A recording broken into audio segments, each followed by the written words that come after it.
Bienvenidos a Hablemos de Cómics, el podcast de BillionsComics.shop, la tienda del coleccionista de cómics. Mi nombre es Carlos Omar Muñoz y vamos a comenzar nuestras transmisiones semanales con el tema que está en boca de todos en las últimas semanas. ¿DC Comics desaparecerá? ¿Va a ser absorbido por Disney? ¿Esta es la cuenta regresiva o el Doomsday Clock para DC Comics? Miren, la verdad no lo sé. A final de cuentas, lo que muchos están diciendo es mera especulación. Lo que yo sí puedo hacer por ti, que estás interesado en saber qué está pasando, es explicarte con lujo de detalle cuál es la verdadera situación y cuáles serían los escenarios más probables para la editorial más añeja del mundo del cómic. Esto es Hablemos de Cómics y comenzamos.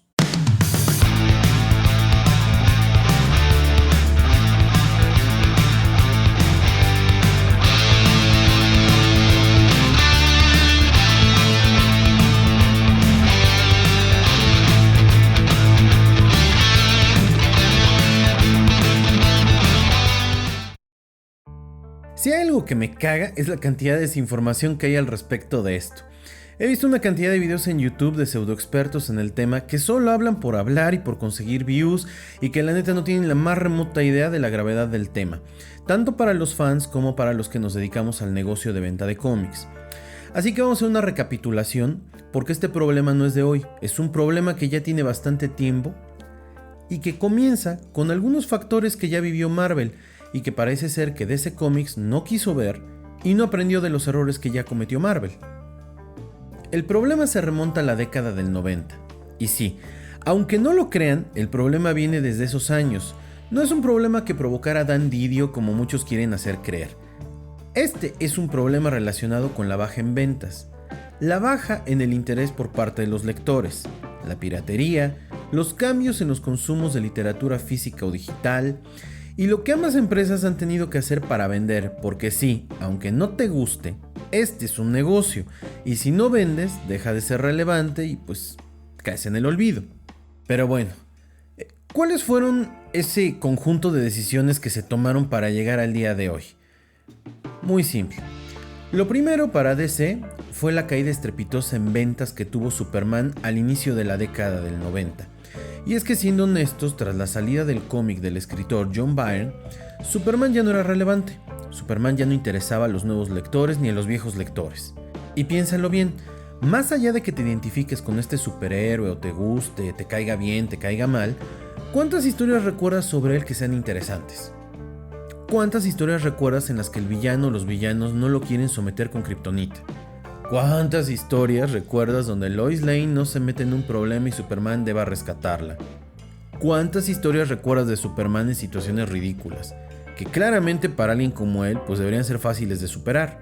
Pues en esos años, finales de los 80s y principios de los 90s, esas eran las situaciones que Superman enfrentaba. Así que en una reunión de creativos de DC, Jerry Ordway bromeó: vamos a matar al personaje. Idea que no les pareció descabellada a los demás miembros del equipo, entre ellos un tal Dan Jurgens, ya que a falta de otras ideas, pues no había otra alternativa. Y es justo en ese punto cuando comienza el problema para DC, ya que los verdaderos fanáticos se emocionaron, sabían que esta era una historia súper interesante, era un plot twist diferente. Sobre todo porque querían ver quién iba a ser el villano, el guapo, capaz de dicha proeza. ¿Iba a ser Lex Luthor? ¿Iba a ser Brainiac? ¿Lobo? ¿Darkseid? ¿Batman? Pues eso fue aún más interesante, ya que ninguno de ellos sería el encargado de esto. Matar a Superman debía ser algo épico, y ello necesitaba un nuevo personaje, uno que representara ese acertijo. ¿Qué pasa cuando la fuerza imparable se topa con el objeto inamovible? Así es como nace Doomsday. Y si bien el evento resultó y las ventas se dispararon y los medios de comunicación voltearon a ver nuevamente a Superman después de las películas que ya se habían hecho con Christopher Reeve, esto provocó un grave problema, pues se generaron sobrepedidos, principalmente por el cómic número 75 de Superman, que es el número donde Superman muere. Solo de este número podías encontrar la versión de puestos de periódico, la versión para tiendas de cómics, la versión en bolsa negra con la banda negra con el símbolo ensangrentado, además de los 4 o 5 reprints que salieron debido a la alta demanda, ya que al ser la muerte de Superman, muchos no fans comenzaron a especular sobre el valor de este en el futuro. Y ustedes estarán pensando, ¿Cómo es esto posible? ¿Cómo es que un problema engendrado en la década del 90 está afectando tanto a la industria hoy y tanto más a DC Comics? Bueno, por poner un ejemplo, el año 1993, solo en el mes de abril se vendieron 48 millones de cómics, más de la mitad de lo que se vendió en todo el año 2018. Y la respuesta a la pregunta de cómo es que esto afecta tiene que ver con todos nosotros. Y sí, tú que me estás escuchando, comprador, tiene que ver contigo. El primer gran factor para el problema de DC Comics de hoy es el fenómeno de la especulación. Resulta que en esos años comenzó el fenómeno de los especuladores, compradores de cómics que tienen la idea de que cualquier número que a ellos les parezca especial, o que en la misma portada diga número especial y de colección, tendría un valor futuro millonario. Y si lo piensas bien, eso sigue pasando hoy, ya que con el auge del cine de Marvel hay muchos más especuladores. Este factor acercó a un tal Ron Perlman a adquirir Marvel Comics. Para quienes no ubiquen a Ron Perlman, este es el dueño, si mal no recuerdo, de Avon, una empresa multinivel. Y además Ron Perlman era experto en quiebras de empresas para después volverse millonario, algo muy similar a lo que Donald Trump hizo durante muchos años de su vida. Entonces, a finales de la década del 80, Ron Perlman adquiere Marvel Comics por más de 80 millones de dólares. Y bueno, una cosa trajo a la otra, y la otra fue un cambio en la tendencia de la industria, ya que mientras en la época de oro del cómic el enfoque fue centrarse en alinear con la ideología de una nación en búsqueda de identidad, y en la época de plata el enfoque fue más hacia la libertad creativa de los escritores, la época de bronce se caracterizó por el empoderamiento de los personajes y la creación de hitos.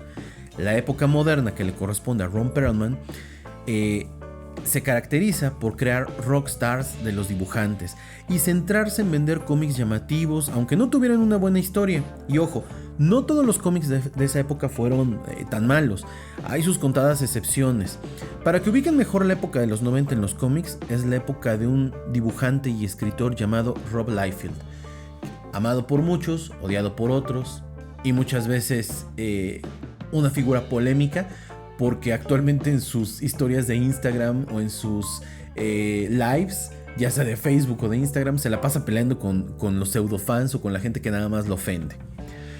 Durante esta llamada época moderna salieron una cantidad de tirajes obscenos de portadas regulares, variantes con tarjetas coleccionables y cualquier otra ridiculez que se te pueda ocurrir.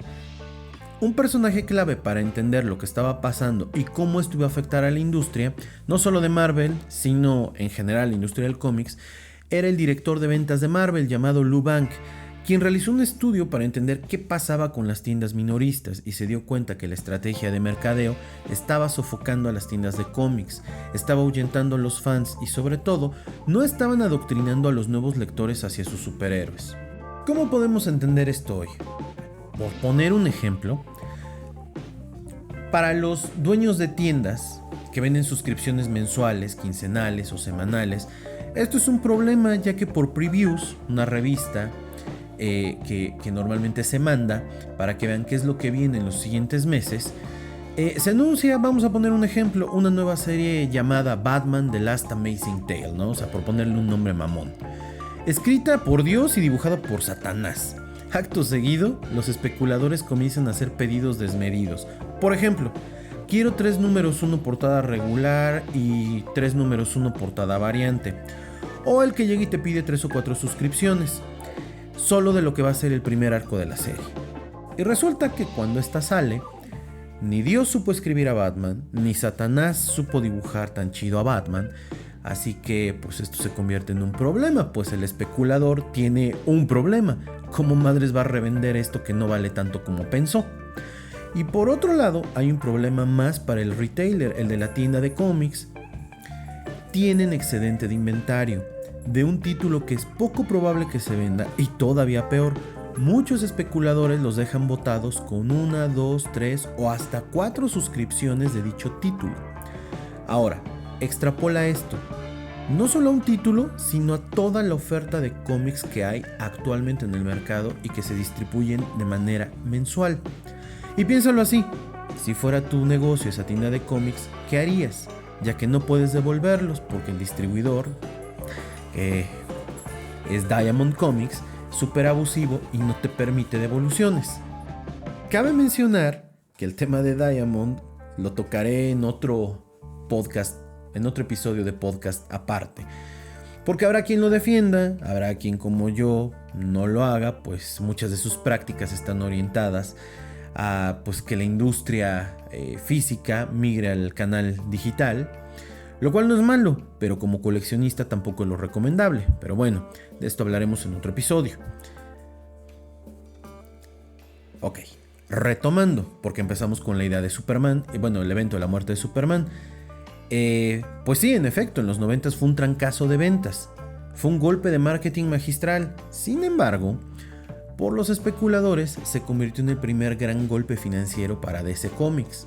Una vez que hemos dejado claro que los especuladores y las tiendas de cómics tienen un problema que con el tiempo se va haciendo más grande, ya que ni los especuladores desaparecen, ni las tiendas dejan de hacer pedidos,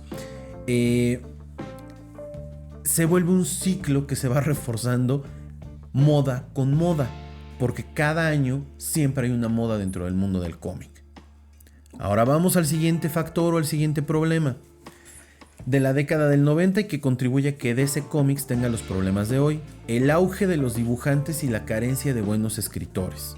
Durante la década del 90, las preferencias de los lectores de cómics pasaron de leer una gran historia a qué chido dibuja Rob Liefeld, ese Jim Lee está muy cabrón, ¿ya viste qué viejones dibuja Jason Scott Campbell? Güey, ¿ya viste las telarañas que dibuja Todd McFarlane? Aunque las historias que ilustran en su mayoría son malísimas, y sí, no va a faltar el que diga que hay cosas rescatables, no lo voy a debatir, es una bronca en la que no me quiero meter. Yo pienso, por ejemplo, que de esa época una muy buena historia es la de El clon de Spider-Man. Y sí, lo compré porque el dibujo estaba chido, aunque la mayoría de la historia estaba malísima.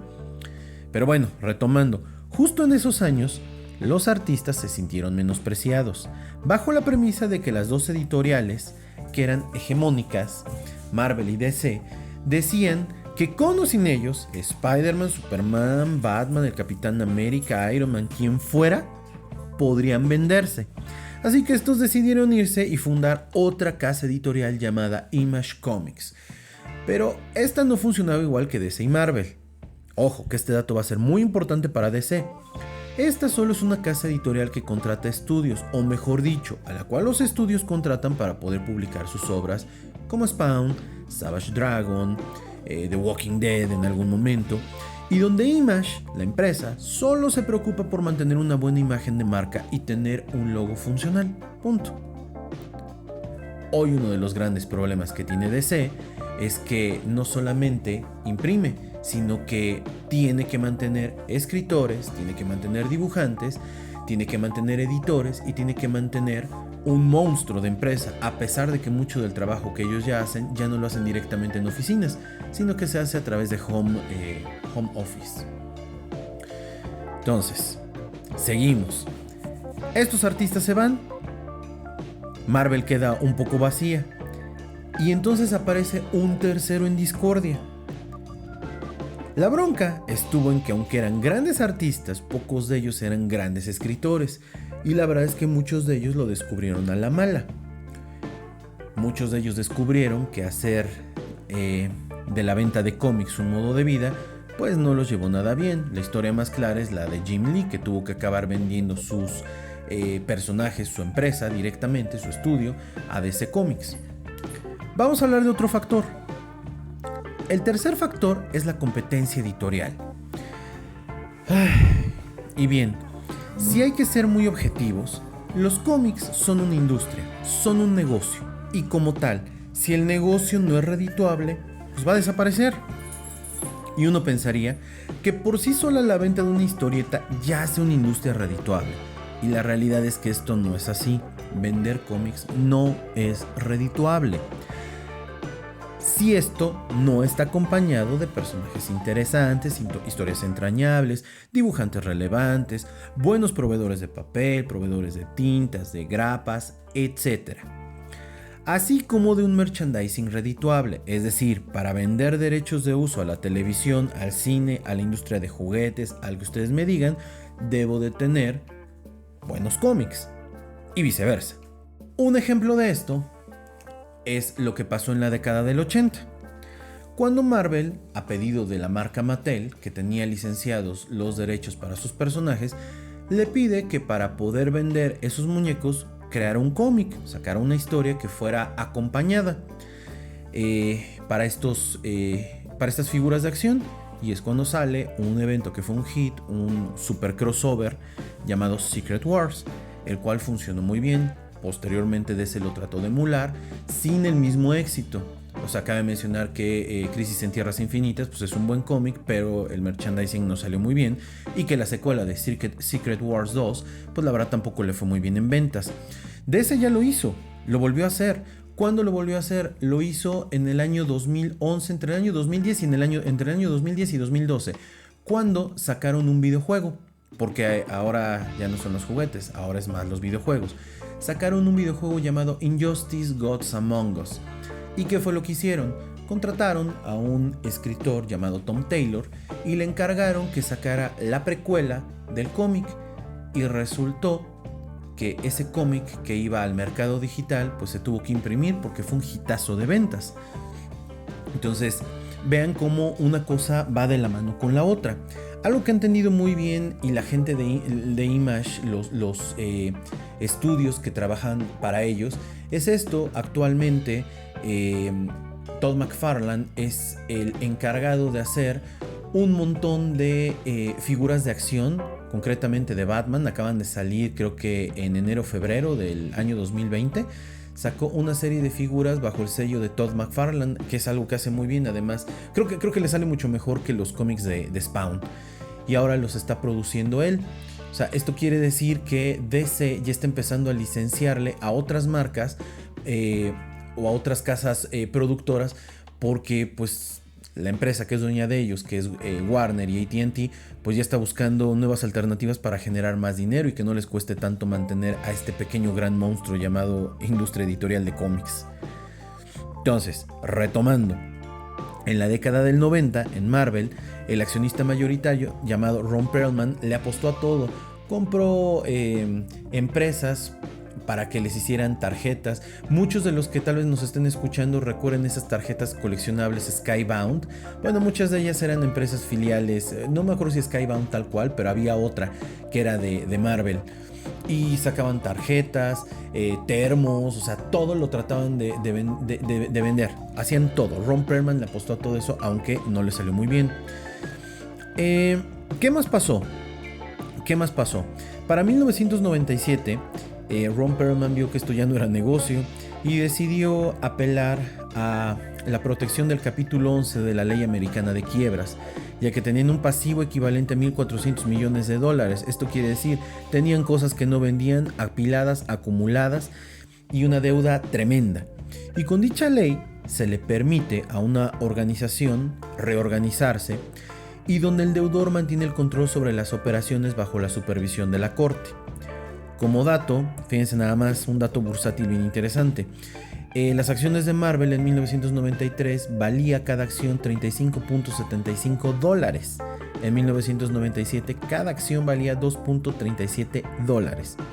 Esto significa, y ojo, ya que hoy tiene mucha trascendencia con el caso de DC Comics, significa que si la empresa no es redituable y cuesta más tenerla que no tenerla, debemos deshacernos de ella, que es justamente lo que le está pasando a DC. AT&T dice, oye, me sale muy caro producir en papel, me sale más barato producir digital, pero tampoco hay un mercado fuerte y estable para la compra de cómics digitales, porque para sacar cómics digitales la gente prefiere comprar bundles o prefiere comprar el compilado que comprar el semanal. Eso es más caro de producir que si lo saco de un solo jalón. ¿Qué hacemos? Porque históricamente la industria del cómic se ha manejado así: historias o mensuales o quincenales, a lo largo de un mes 2 veces sale el cómic, o a veces hasta semanales, y pues era como que la forma en la que esto se vendía un poquito más. Entonces, este es el problema que ya empieza a tener DC. Continuamos. Para DC, el camino ha sido muy largo y sinuoso, y muchas veces con cosas inexplicables, pues como negocio, o sea, es increíble, ellos son dueños de los derechos de todos sus personajes, y sin embargo no han podido explotar estos en el cine, no así en la televisión, como Marvel lo ha hecho en el cine y en la televisión. Esto fue algo que en Marvel, tras la salida de Ron Perlman, un tal Peter Cuneo entendió muy bien. Este cuate agarró y dijo: vamos a licenciar a todos los personajes en pro de poder pagar lo que debemos y poder financiar el futuro. Hay entrevistas en donde él siempre dice que lo mejor que pudieron haber hecho en la empresa fue diversificarse y no buscar solo al lector de cómics, sino al aficionado al producto en sus diferentes etapas de vida. Ahora, en DC lo entendieron muy tarde. El tema de que si tus lectores crecen, no todos van a querer quedarse contigo, y no todos por un tema de ciclo de vida van a seguir siendo fieles a la afición de los cómics, pues sus prioridades pueden cambiar. Vamos a poner un ejemplo muy tangible. Aquellos que empezaron a jugar videojuegos con el Atari, ¿sí?, a esa primer gran consola que nos llegó a América Latina, se casaron y tuvieron hijos, y tienen la cultura del videojuego. Le enseñaron a los hijos, tal vez ya no con un Atari, tal vez con un Sega, con un Nintendo. Pero posteriormente, sus hijos crecieron con la cultura del videojuego, igual que el papá. Esos hijos compraron PlayStation. Y ahora que son papás, compraron Nintendo Switch, van a comprar un Play 5. Esto es escalatorio, el videojuego lo ha entendido bien, o las consolas de videojuegos lo han entendido bien. Tanto que ahora están migrando muchos creadores de videojuegos hacia las consolas móviles. Por ejemplo, una consola móvil es un teléfono inteligente, porque ahí es donde está toda la gente jugando ahora. Algo que DC no ha acabado de entender. Es decir, con el ejemplo de los videojuegos estamos viendo que ellos lo han ido escalando, DC no lo ha podido escalar.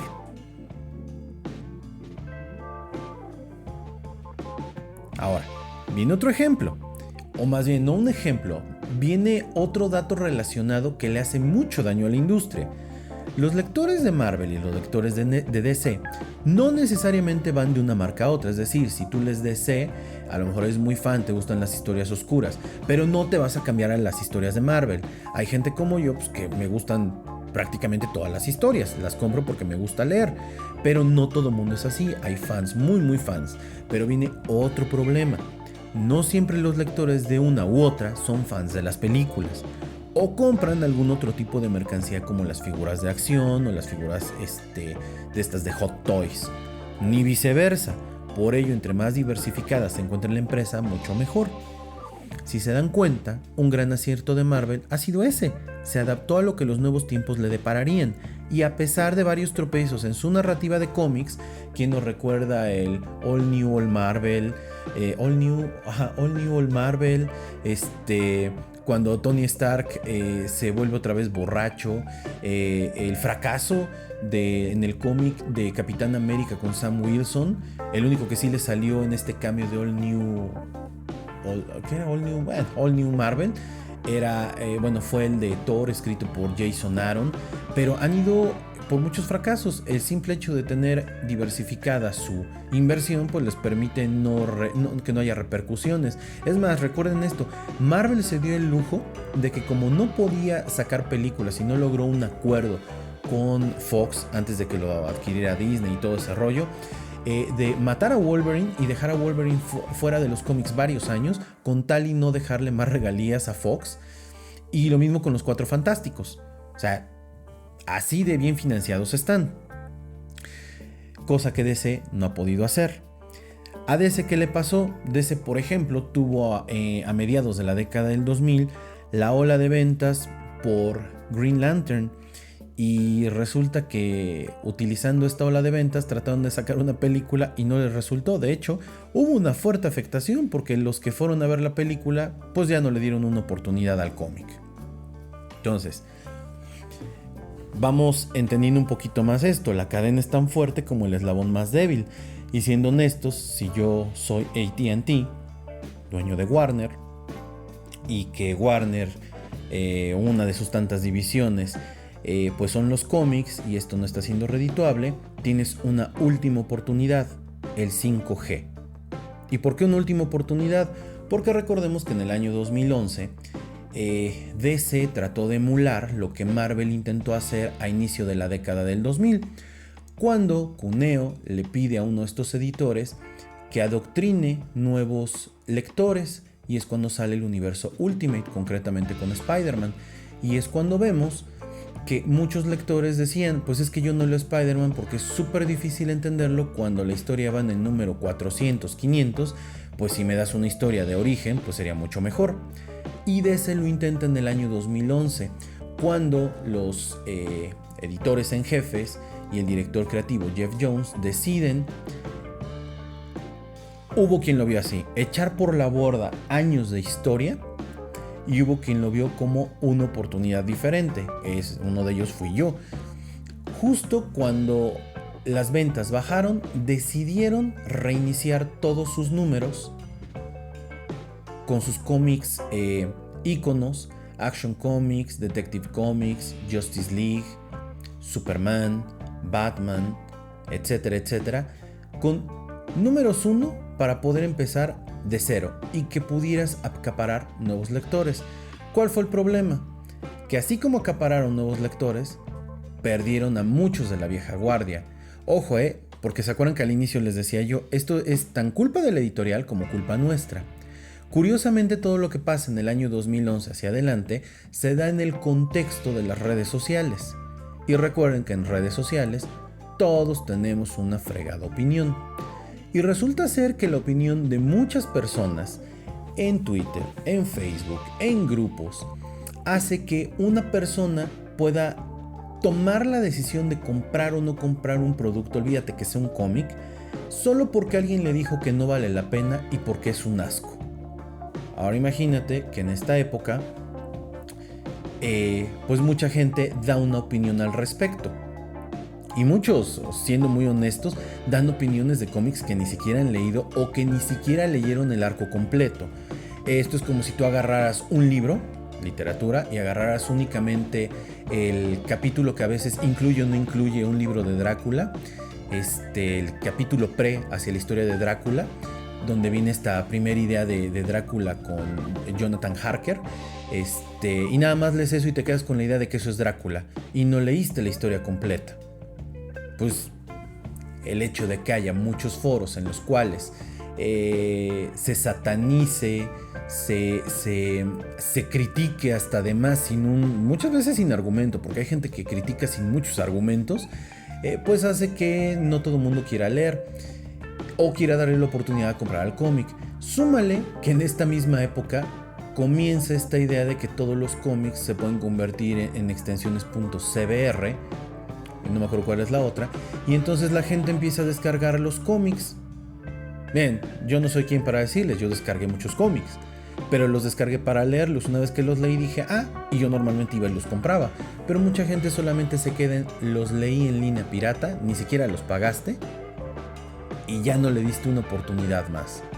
Justamente en esos años, entre el 2011 y el 2015, aparece algo que sacó Amazon, algo que a mí me parece muy interesante, Comixology, que es un espacio en el cual ellos lograron una muy buena negociación tanto con Marvel y DC, y ellos pueden ofrecer los cómics digitales, porque justamente en esta época es el auge de las tabletas, los teléfonos inteligentes, las iPads, algo más interactivo, es una nueva generación de lectura. Habrá quien le guste como a mí el papel, pero pues si lo puedo llevar a todos lados en un viaje, pues por mí mucho mejor.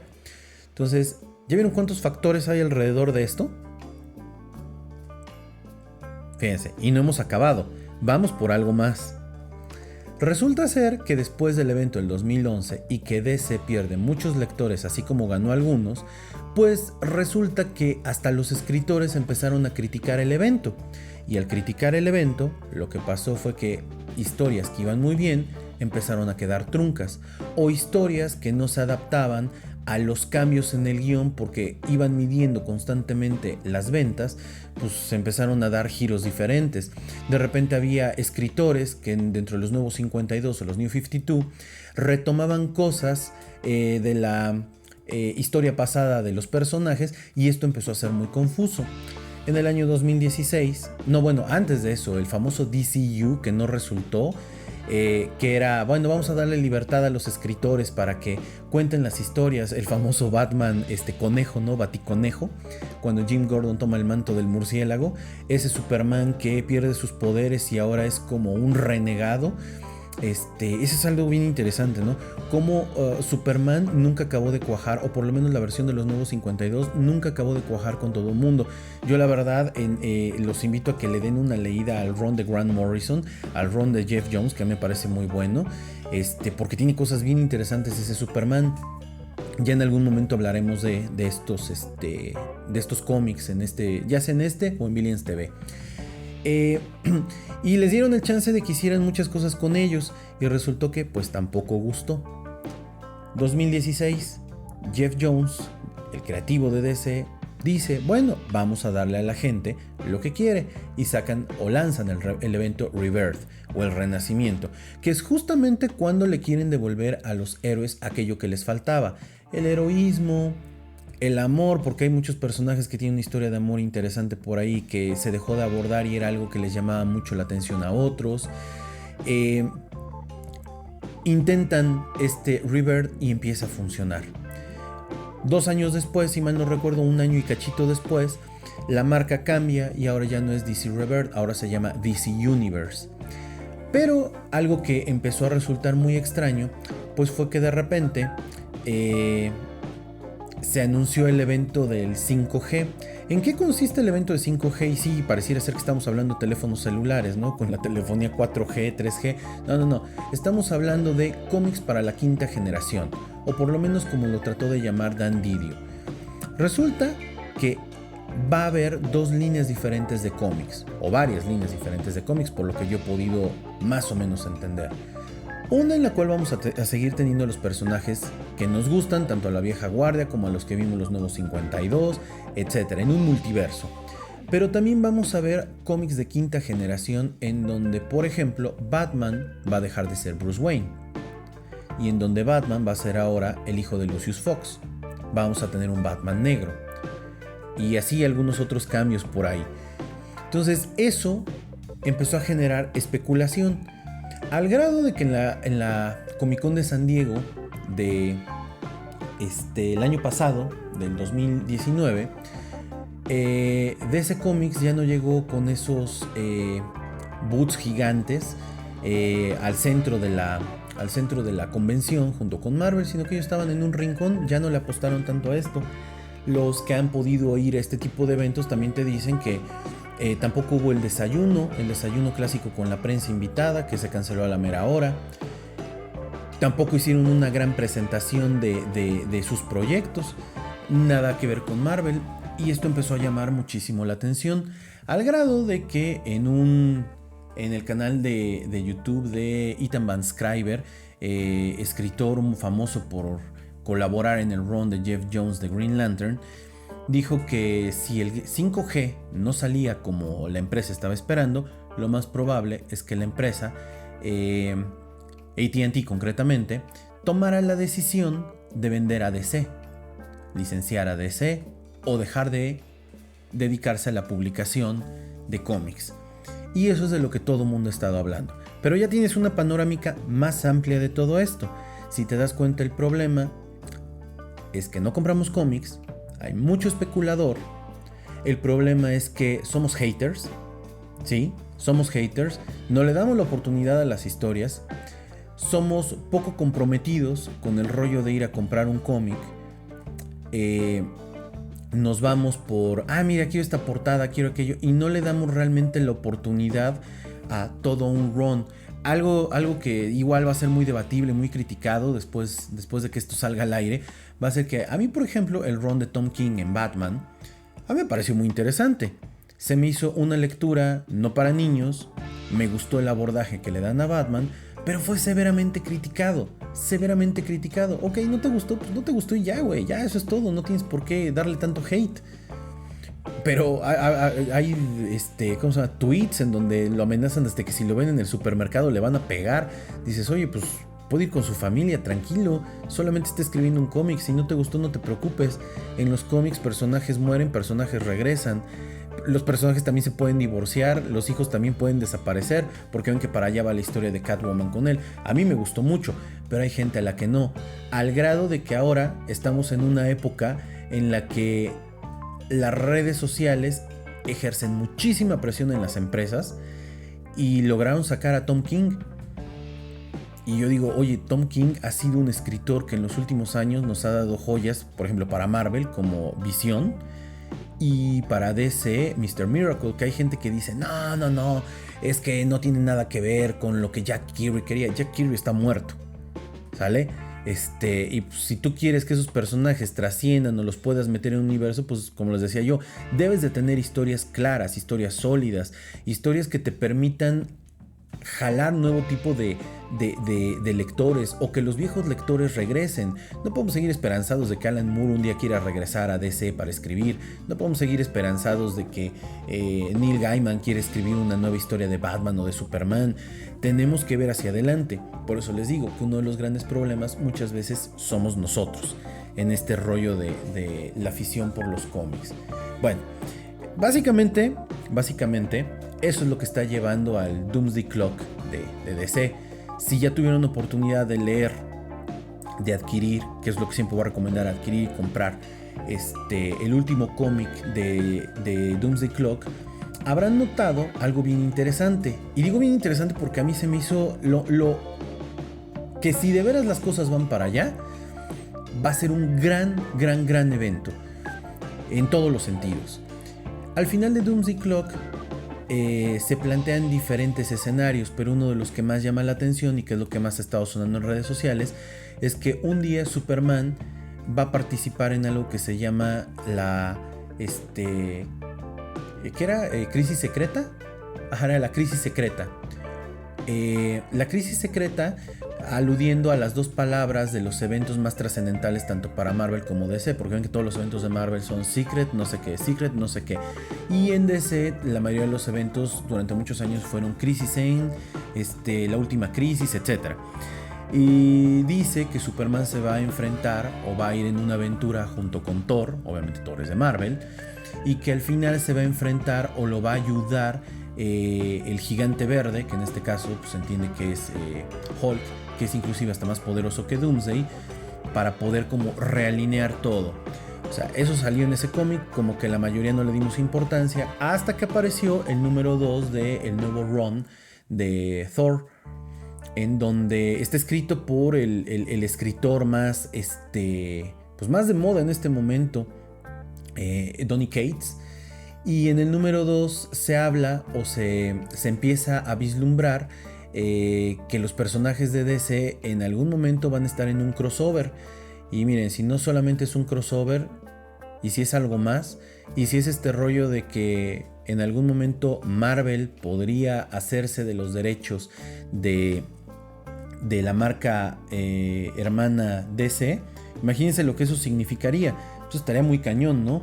Porque a final de cuentas, eso nos permitiría ver en la misma empresa a dos grupos de superhéroes, dos grupos de villanos radicalmente diferentes, y las posibilidades serían infinitas. Esto es muy dudoso, yo lo veo desde esta perspectiva. Yo no creo que eso vaya a pasar. ¿Por qué? Porque recuerden que en Estados Unidos la ley antimonopolio es muy fuerte. Y si Disney se hace de los derechos para poder imprimir cómics o hacer cómics digitales de DC, prácticamente estaría generando un monopolio, porque ni Image ni ninguna otra podrían competir con él.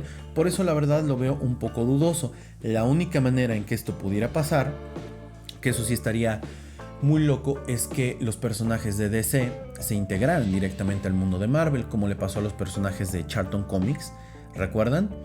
Blue Beetle y todos los demás, que se integraron. Entonces eso podría pasar, pero digo, son especulaciones y la verdad no me gusta especular. Simple y sencillamente les traje algunos datos como para que, como lectores de cómics y compradores de cómics, pues yo digo, lo reflexionemos un poquito y podamos ver qué podemos hacer para que DC no perezca. Esto no quiere decir que le vas a comprar todo a DC. A mí se me está haciendo una exageración el que ahora los cómics de la quinta generación, cada cómic va a costar $8. $8 al tipo de cambio de 24, 25 pesos, pues sí es una lana, ¿no? O sea, y pues aunque seas muy coleccionista, pues hay prioridades. Entonces, tómenlo en consideración, piénsenlo. Ojalá y les haya gustado este primer programa de Hablemos de Cómics. Eso vamos a hacer acá. A diferencia de lo que hacemos en el canal de Billions TV, aquí nos vamos a dedicar a hablar de un modo más profundo, de un modo más crítico sobre lo que está pasando en el mundo del cómic. Va a haber historias que a lo mejor les voy a decir, a mí no me gustó, les voy a decir por qué no me gustaron esas historias y pues ya ustedes tendrán la última palabra. Recuerden que Hablemos de Cómics es un programa patrocinado por billionscomics.shop, la tienda del coleccionista de cómics. Y sí, aunque lo que dije en todo el programa puede sonar un poco hipócrita, pues sí, aquí también vendemos cómics. Recuerden que también tenemos otros 2 podcasts, Hablemos de Cine, en donde Dani y yo hablamos de películas que están chidas, que nos gustan. No somos expertos en cine, pero nos gusta mucho hablar de cine. Y también tenemos el nuevo podcast llamado Hablemos de Series, en donde pues también nos gustan las series, hablamos de series, les recomendamos. Cada semana iremos sacando cosas nuevas y ojalá y les haya gustado. Recuerden que nos pueden dejar nuestros comentarios aquí abajo. Pueden dejar también mensajes de voz, en tanto no sean mentadas de madre, todo va a estar bien. Y nos vemos en otro episodio de Hablemos de Cómics. Ya verán de qué hablaremos, va a estar bueno. Nos vemos.